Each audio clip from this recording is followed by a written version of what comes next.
नमस्कार, spectrum book की इस सीरीज में आपका स्वागत है। पिछले क्लास में हमने अंग्रेजों के बारे में पढ़ा था और आज की क्लास में हम उससे आगे फ्रांसीसियों के बारे में पढ़ेंगे। और क्लास के अंत में आपके अभ्यास के लिए संघ लोक सेवा आयोग और अन्य स्टेट पीसीएस के प्रारंभिक और मुख्य परीक्षा में पूछे जा चुके कुछ प्रश्न इसी टॉपिक से होंगे, जिसका उत्तर आपको कमेंट बॉक्स में देना है।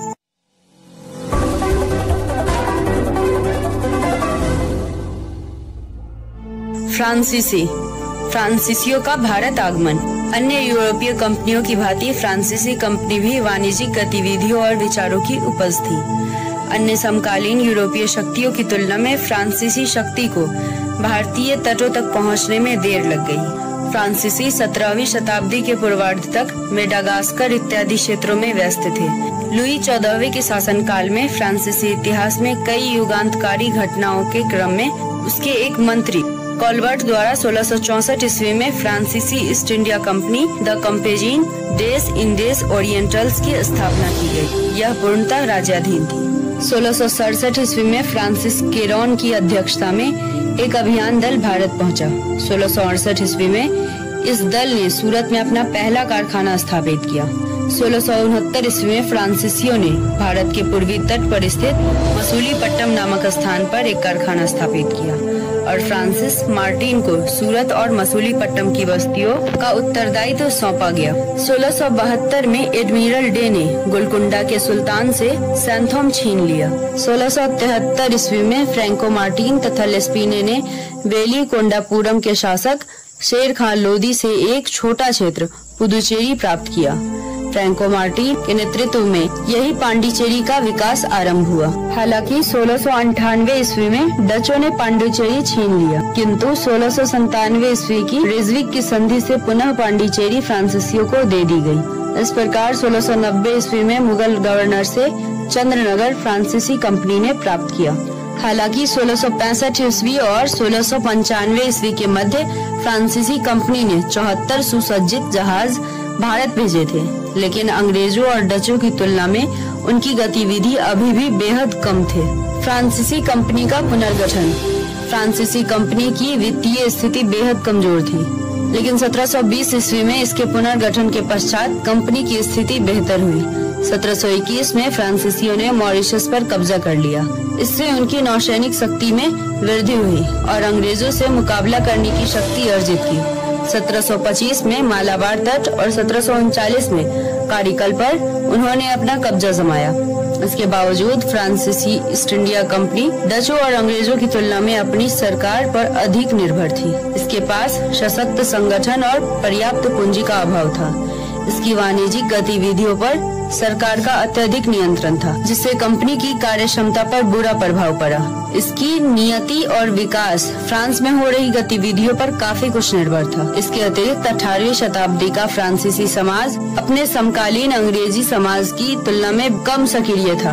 भारत में फ्रांसीसी शक्ति का प्रसार भारत की वैदेशिक नीति से बहुत अधिक प्रभावित था। 1672 ईस्वी से 1713 ईस्वी के मध्य फ्रांस प्रायः हॉलैंड के साथ लगातार युद्ध में व्यस्त रहा। यही वजह है कि 1706 से 1720 ईस्वी की अवधि में भारत में फ्रांसीसी प्रभाव में भारी ह्रास हुआ। इसके बाद 1720 ईस्वी में कंपनी का पुनर्निर्माण हुआ तथा 1742 ईस्वी तक पांडिचेरी के गवर्नर लीनो तथा ड्यूमा के कूटनीतिपूर्ण शासन से फ्रांसीसी प्रभुत्व की पुनः प्राप्ति हुई। 1742 ईस्वी तक भारत में फ्रांसीसियों ने अपनी गतिविधियों को व्यापार तक ही केंद्रित रखा, परंतु 1742 ईस्वी के बाद फ्रांसीसियों की नीति में आमूल परिवर्तन हुआ और उन्होंने अपना उद्देश्य साम्राज्यवाद का विस्तार निर्धारित किया। 1742 में डुप्ले की फ्रांसीसी गवर्नर के रूप में नियुक्ति भारत में फ्रांसीसी व्यापार के इतिहास में एक नए अध्याय की शुरुआत थी। इसके बाद अंग्रेजों और फ्रांसीसियों के मध्य 3 कर्नाटक युद्ध हुए, जिनमें अंतिम हार फ्रांसीसियों की हुई। सर्वोच्चता हेतु आंग्ल फ्रांसीसी संघर्ष 17वीं शताब्दी के अंत तक अंग्रेजों ने पुर्तगाली और डच प्रतिद्वंदियों को समाप्त कर दिया था, लेकिन 18वीं शताब्दी में फ्रांस एक नया प्रतिद्वंदी बनकर सामने आया। 17वीं शताब्दी के उत्तरार्ध में 1668 ईस्वी में फ्रांसीसियों ने सूरत में पहली व्यापारिक कोठी स्थापित करने में सफलता पाई। 1690 से 92 के दौरान उन्होंने कलकत्ता में भी व्यापारिक केंद्र स्थापित कर लिया। 18वीं शताब्दी के आरंभिक 2 वर्षों में फ्रांसीसी कंपनी के व्यापार में काफी प्रगति हुई। फ्रेंच ईस्ट इंडिया कंपनी तथा ईस्ट इंडिया कंपनी के बीच संघर्ष का मुख्य कारण व्यापार में एकाधिकार और राजनीतिक नियंत्रण था। यद्यपि आरंभ में फ्रेंच ईस्ट इंडिया कंपनी का मूल उद्देश्य व्यापार मात्र था, तथापि 1742 में पांडिचेरी के गवर्नर पद पर डुप्ले की नियुक्ति के साथ ही उसके राजनीतिक उद्देश्य भी सामने आने लगे। 1746 ईस्वी में फ्रांसीसियों ने मद्रास पर कब्जा कर लिया। तत्कालीन भारत का स्वरूप एकीकृत न होकर स्थानीय क्षेत्रों में विभक्त था। इस स्थिति का लाभ सभी यूरोपीय कंपनी को हुआ। दक्षिणी क्षेत्रों में विशेषकर कर्नाटक, मद्रास और पांडिचेरी में राजनीतिक अनिश्चितता कायम थी। 1740 में यूरोप में ऑस्ट्रियाई उत्तराधिकार का युद्ध फ्रांस व इंग्लैंड के परस्पर संघर्ष का समय रहा। उस युद्ध में इंग्लैंड का विशेष ध्यान ऑस्ट्रिया की ओर था, इसलिए उनका कोई जहाजी बेड़ा मद्रास के समुद्री तट पर तैनात नहीं था, लेकिन वहां फ्रांसीसी जहाजी बेड़ा उपस्थित था। इस स्थिति का फ्रांसीसियों ने पूरा लाभ उठाया और मद्रास पर कब्जा कर लिया। 2 वर्ष बाद यूरोप में अंग्रेजों और फ्रांसीसियों के बीच युद्ध की समाप्ति एक्सला-शापेल की संधि के साथ हुई। संधि के अनुसार मद्रास ईस्ट इंडिया कंपनी को लौटा दिया गया। 1740 से 1765 ईस्वी के बीच अंग्रेजों और फ्रांसीसियों के बीच युद्ध चलता रहा। कर्नाटक दक्कन के सूबेदार के अधीन एक प्रांत था, जिसका शासन नवाब के हाथों में था। व्यापारी के अधिकार के लिए अंग्रेजों और फ्रांसीसियों के बीच 3 युद्ध हुए। प्रथम कर्नाटक युद्ध। यह युद्ध 1740 ईस्वी से 1748 ईस्वी के बीच लड़ा गया था। युद्ध में प्रत्यक्ष रूप से कर्नाटक के नवाब पद के उत्तराधिकार का संघर्ष दृष्टिगोचर हो रहा, परंतु अप्रत्यक्ष रूप से इसमें ब्रिटिश ईस्ट इंडिया कंपनी और फ्रेंच ईस्ट इंडिया कंपनी की शक्तियां लड़ रही थी। इस युद्ध में फ्रांसीसी शक्ति पूरे समय तक हावी रही, परंतु आपसी मनमुटाव के कारण वे लाभ उठाने में असमर्थ रहे। अंग्रेजों तथा फ्रांसीसियों की व्यापारिक प्रतिद्वंदता ही इस युद्ध का सर्वप्रमुख कारण था, क्योंकि दोनों कंपनियां एक दूसरे के व्यापार को हानि पहुंचाकर अधिक से अधिक लाभ उठाने की कोशिश कर रही थी। 1740 ईस्वी में ऑस्ट्रिया का उत्तराधिकार का युद्ध हुआ। इस युद्ध का प्रभाव भारत में भी अंग्रेजों और फ्रांसीसियों पर हुआ। चूँकि यूरोप में अंग्रेजों और फ्रांसीसी आपस में लड़ रहे थे, इसलिए भारत में भी वे लड़ने लगे। ऑस्ट्रिया के उत्तराधिकार के युद्ध का समाचार जिस समय भारत पहुंचा, उस समय पांडिचेरी का फ्रांसीसी गवर्नर डुप्ले था और मद्रास का अंग्रेज गवर्नर मोर्स था। फ्रांस तथा पांडिचेरी के बंदरगाह कर्नाटक राज्य में आते थे। डुप्ले ने कर्नाटक के नवाब अनवरुद्दीन से निवेदन किया कि वह अपने राज्य में किसी प्रकार का युद्ध न होने दे। इससे पूर्व उसने मोर्स से भी युद्ध न होने देने का प्रस्ताव किया था। डुप्ले ने कूटनीति का सहारा लिया और आरंभ में अंग्रेजों को शांत करने के पश्चात उसने सितंबर 1746 ईस्वी में मॉरिशस के गवर्नर लाबोर्दोनो की सहायता से मद्रास को अपने अधिकार में ले लिया। इस बीच डुप्ले और लाबोर्दोने के बीच मतभेद हो गया और लाबोर्दोने ने 4 लाख पाउंड की रिश्वत लेकर मद्रास फिर से अंग्रेजों को सौंप दिया। लाबोर्दोने के मॉरिशस वापस जाने पर डुप्ले ने फिर से मद्रास पर अधिकार कर लिया।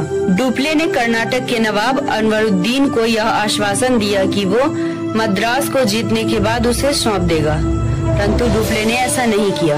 इस कारण अनवरुद्दीन के पुत्र महफूज खां ने विशाल सेना की सहायता से फ्रांसीसियों पर आक्रमण कर दिया। डुप्ले के नेतृत्व में फ्रांसीसी सेना ने आर्डियार के समीप नवाब की सेना को पराजित कर दिया। मद्रास तथा नवाब की सेना पर विजय से फ्रांसीसियों की महत्वाकांक्षा बढ़ गई और उन्होंने पांडिचेरी के दक्षिण में स्थित अंग्रेजों की एक अन्य बस्ती फोर्ट सेंट डेविड पर अधिकार करने का प्रयास किया, परंतु लगभग 1.5 वर्ष के घेरे के बाद भी डुप्ले इस बस्ती पर अधिकार करने में असमर्थ रहा।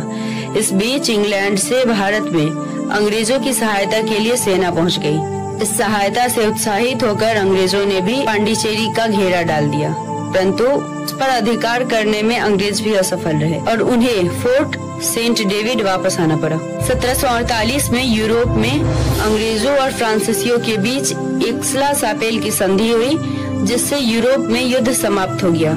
इस संधि के परिणाम स्वरूप भारत में भी दोनों पक्षों के बीच युद्ध समाप्त हो गया।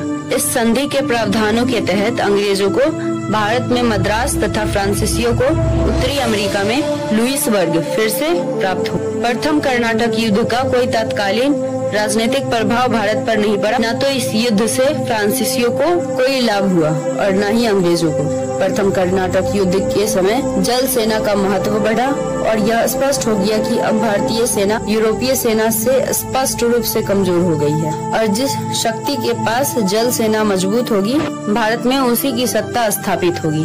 देसी राजाओं की कमजोरियों को बढ़कर इस युद्ध ने फ्रांसीसी गवर्नर डुप्ले तथा अंग्रेजी सेनापति क्लाइव की महत्वाकांक्षा को बढ़ा दिया। और अंत में प्रारंभिक परीक्षा के अभ्यास के लिए एक प्रश्न, जिसका उत्तर आपको कमेंट करना है।